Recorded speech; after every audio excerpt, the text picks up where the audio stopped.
सोना चांदी की तेज रफ्तार पर सवाल उठ रहा है कि क्या यह रैली अब थमने वाली है या आने वाला एक और धमाका। इस ऐतिहासिक रैली में निवेशकों के मन में सबसे बड़ा सवाल उठ रहा है कि क्या अब यह बढ़त अपने अंतिम चरण में है या आने वाले दिनों में और बड़ा उछाल देखने को मिल सकता है। हालांकि आज की अगर हम बात करें तो सोने और चांदी ने एक बहुत अच्छी बढ़त फिर बनाई है। और गोल्ड सिल्वर पर हम बात करेंगे मोतीलाल ओसवाल फाइनेंशियल सर्विसेज के रिसर्च एनालिस्ट मानव मोदी से। मैं हूं कमल शर्मा। मानव जी, आपका स्वागत है मोलतोल में। बहुत बहुत शुक्रिया कमल जी। जी मानव जी, सबसे पहले तो आपको आज दुर्गाष्टमी की शुभकामनाएं। और शायद लगता है कि इसीलिए आज गोल्ड सिल्वर में एक बड़ी रैली बनी है।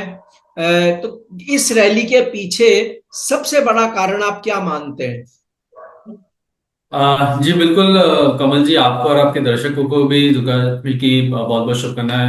अगर हम देखें, बिल्कुल बहुत बड़ी कृपा रही है वो सोने चांदी में। अगर आप देखें पूरे साल 2025 में कोई भी ऐसा हम दिन नहीं देख रहे जहां पे सोने चांदी की हम बात ना करें, चाहे वो। और बिल्कुल वोलेटिलिटी ही इतनी, अनसर्टिनिटी ही इतनी है कि हर बार एक नए पीक पे हम खड़े है। कॉमेक्स पर अगर हम देखें तो ऑलमोस्ट 30-35 नए पीक बन चुके हैं सिर्फ ये साल में, शायद उससे ज्यादा भी हो सकते हैं। लेकिन आज हम ऑलमोस्ट $3,900 के पास आए हैं। जी। 3,3200 से हम ये बात कर रहे हैं, शुरुआत कर रहे हैं कि कहीं ना कहीं ये ऊपर जाएगा $3,500 पे। ऐसा लगा था शायद एक बार अच्छा टॉप हो जाएगा साइकोलॉजिकल, फिर $3,600, और अब मुझे लग रहा है $4,000 भी बहुत दूर नहीं है। लेकिन बड़े फैक्टर्स यही है, जब से प्रेसिडेंट ट्रम्प ने ओथ लिया है अपने ऑफिस में, मेरे ख्याल से जो टैरिफ की एक अनसर्टेनिटी, एक टैरिफ का माहौल जो शुरू हुआ है कि एक पैनिक जैसा क्रिएट हो गया है, वहां से जियोपॉलिटिकल अनसर्टेनिटी तो थी, जैसे रशिया यूक्रेन के बीच में सीज फायर की बात हुई लेकिन वो कामयाब नहीं हो पाए। इजराइल हमास के बीच में भी वही एक पहल थी, लेकिन फिर भी वो वॉर में अभी भी चल रहा है। उसके साथ ही साथ आप देखिए रेट कट के ऊपर बात नहीं हो रही थी पहले 6 महीने में, अब जाके जैक्सन होल सिंपोजियम के बाद रेट कट के ऊपर भी एक बात शुरू हो गई जो सपोर्ट दे रहा है। और ओवरऑल डिमांड बहुत अच्छी है कमल जी। आप देखिए इस ऑल टाइम हाई पे भी, क्योंकि मार्केट एक फोमो में था, क्योंकि एक डिप का वेट हो रहा था, तो वेडिंग और फेस्टिव सीजन अब देखिए सर पे है, तो डिमांड अब जाके बहुत अच्छी है। आप सेंट्रल बैंक देख लीजिए, ज्वेलर्स देख लीजिए, रिटेल हो जाए, ईटीएफ में इन्फ्लो देख लीजिए, सारी ही जगह पे एक बहुत अच्छा डिमांड जैसा सिनारियो है, जिसकी वजह से मेरे ख्याल से प्राइसेस सपोर्टिव है। मानव जी, आप देखिए करीबन 20 दिन बाद धनतेरस और दिवाली है जो भारत का सबसे बड़ा पर्व माना जाता है। तो क्या हम दिवाली $4,000 के साथ मना पाएंगे? क्योंकि अभी $225 के करीबी बस पीछे रह गए अब हम। जी बिल्कुल, मुझे बिल्कुल ऐसा लग रहा है कि $4,000 इस दिवाली तक पॉसिबल है, जिस हिसाब से गैप अप और जिस हिसाब से रैली हो रही है। शायद थोड़ी बहुत प्रॉफिट बुकिंग आ जाए, शायद थोड़ी बहुत डिप्स आ जाए, लेकिन $4,000 दूर नहीं है। जी। तो आप मतलब ये मानते हैं कि ये रैली जो है वो बरकरार रहेगी? अभी ये इसकी स्पीड धीमी नहीं पड़ने वाली है? मेरे ख्याल से कमल जी इसमें दो चीजें हैं। एक जी। तो है कि कोई भी असेट क्लास अगर ऐसी वर्टिकल रैली देता है तो उसे थोड़ा बहुत गिरना भी जरूरी है। जब हमने बीच में भी देखा था कि वो 1,11,000 1,12,000 तक जो फॉल आया था, तो वो फॉल के बाद वापस से गिरा था। हालांकि मार्केट और ज्यादा डिप्स की एक्सपेक्टेशन कर रहा था, लेकिन बिल्कुल वो फॉल भी थोड़ा जरूरी था। तो ऐसी अगर डिप्स आती रहेंगी तो ये जो रैली है वो सस्टेनेबल कहलाएगी। नहीं तो क्योंकि अभी ऐसा लग रहा है कि फंडामेंटल बहुत ज्यादा स्ट्रांग है, बहुत ज्यादा रोजी है, लेकिन अगर ये बिना डिप्स की रैली है तो शायद एक डर भी क्रिएट हो जाएगा, क्योंकि जब गिरावट आएगी तो शायद इसी पेस में आ सकती है जब चीजें चेंज होने लगे। अभी के लिए ऐसा नहीं लग रहा है कि ये एक पैनिक वाला सिनेरियो है, प्योर डिमांड है, प्योर बाइंग है। एंड जो फंडामेंटल जिस हिसाब से स्टोरी बन रही है, मेरे ख्याल से एक प्योर रैली है जो शायद आगे भी कंटिन्यू रहेगी।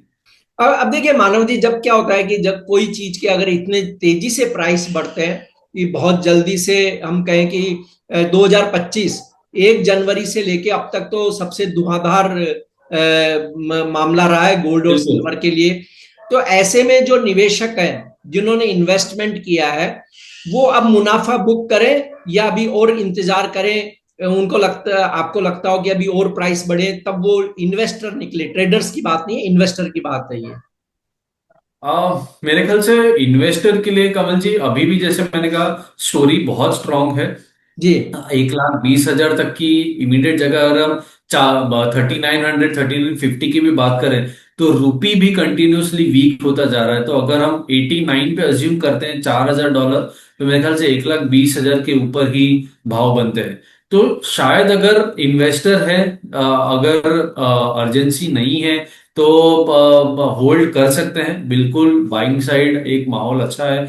ये हफ्ता थोड़ा इंपॉर्टेंट है, तो शायद ये हफ्ते के बाद क्लैरिटी ज्यादा बेहतर होगी, क्योंकि ये हफ्ते में एक यूएस गवर्नमेंट शटडाउन के ऊपर काफी चर्चा हो रही है कि 1 अक्टूबर जो कल का तारीख है वहां पे एक बिल पासिंग हो सकता है कि debt related debt capping ceiling जो है वो बढ़ाई जाएगी कि नहीं। एक दूसरा जॉब्स नंबर बहुत इंपॉर्टेंट है जो ये हफ्ते में शेड्यूल है। तो ये दोनों चीज अगर पॉजिटिव आती है तो बेशक रूप से और होल्ड कर सकते हैं। शायद 1,20,000 1,21,000 तक की ये रैली हो सकती है, वहां पे थोड़ा प्रॉफिट बुकिंग का हो सकता है। नहीं तो फिर अगर ये दोनों चीज में से एक भी खराब आती है, ऐसा लग रहा है कि थोड़ा स्टेबलनेस आ रहा है, तो पार्शियली बुक करके बाकी होल्ड कर सकते हैं और नीचे में मौका मिले तो वापस से एवरेज कर सकते हैं।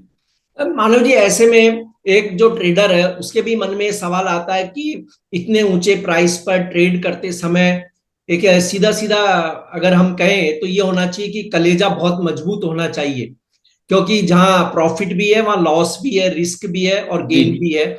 ऐसे में आप क्या राय देंगे ट्रेडर को कि किन लेवल्स को ध्यान में रख करके वे अपने ट्रेड में रहें, क्या करें? कमल जी मेरे ख्याल से सोने चांदी ने इस साल ये तो सबको सिखाया है कि इतना ऊपर आ गया और कितना जाएगा। जी जी क्योंकि जी। सबको सबको यही सवाल है कि अब 3,000 तो आ गया, 3,500 तो आ गया, 4,000 तो आ गया, लेकिन डॉलर टर्म्स में। लेकिन मुझे जैसे मैं इस पूरे हमारे चर्चा में यही बात हुई कि जो स्टोरी बन रही है, जो पैनिक है, अब वो ये एक बबल है कि नहीं आगे जाके ही पता चलेगा। लेकिन अभी जो हिसाब से स्टोरी है मेरे ख्याल से और ऊपर जाएगा और बिल्कुल जाएगा। तो अगर कोई ट्रेडर है मेरे हिसाब से इमीडिएट बेसिस पे ये हफ्ते की अगर बात कर रहे हैं तो 1,17,000 का हमारा इमीडिएट बिल्कुल टारगेट था। आज हम उसके ऊपर ही है, लेकिन शायद यहाँ से 1,000 1,200 रुपया ऊपर $3,900 जो $40 है दूर अभी के करंट लेवल से, मे बी 1,18,000 तक इमीडिएट रैली दे सकता है। अगर वो एक्सटेंड होती है तो 1,20,000 1,21,000 तक वो रैली एक्सटेंड की हो जा सकती है। अगर हम मेगा की बात करें, गोल्ड की बात करें, एमसीएक्स में $89 हम अज्यूम करें यूएसडी। और नीचे में सपोर्ट लेवल्स अगर हम देखने हैं तो क्रिटिकल जो लेवल्स है, जो एक गैप भी हमने आता हुआ देखा था 1,16,500, वो एक स्ट्रॉन्ग लेवल है 1,00,000 का इमीडिएट बेसिस पे। और थोड़ा लंबा अगर सपोर्ट लेना है तो मेरे ख्याल से जहां से हफ्ते की रैली शुरू हुई थी, मेरे ख्याल से 1,14,500 थोड़ा नीचे का लेवल है, लेकिन 1,14,500 1,15,000 भी पकड़ सकते हैं उसे। अगर उसके आसपास जब तक उसके ऊपर है थोड़े शॉर्ट टू मीडियम टर्म में, तब तक बाय ऑन डिप्स की ही सलाह होगी। चाहे वो, क्योंकि ऊपर के लेवल्स काफी अनचार्टेड टेरिटरी पे, तो 1,15,000 के ऊपर जब तक है तब तक बाय ऑन डिप्स कर सकते हैं। जी।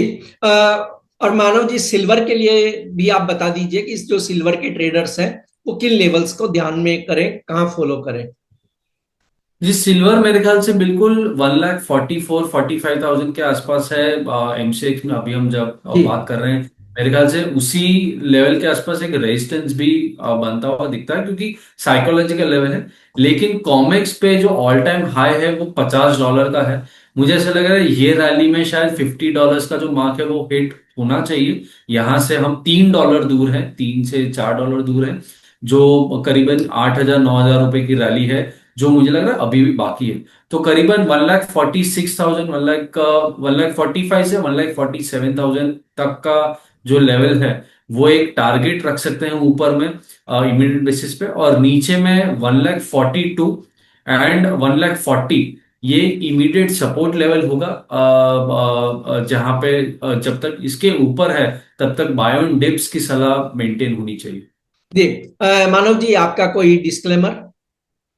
जी बिल्कुल, जो भी हम चर्चा कर रहे हैं उसमें मेरा कोई पर्सनल पोजीशन नहीं, क्लाइंट की हो सकती है। जो भी आप ट्रेड ले स्टॉप लॉस लगा के ही काम कीजिए और अपने फाइनेंशियल एडवाइजर्स की सलाह लेके ही काम कीजिए। आपका धन्यवाद, शुक्रिया मानव जी। बहुत बहुत शुक्रिया।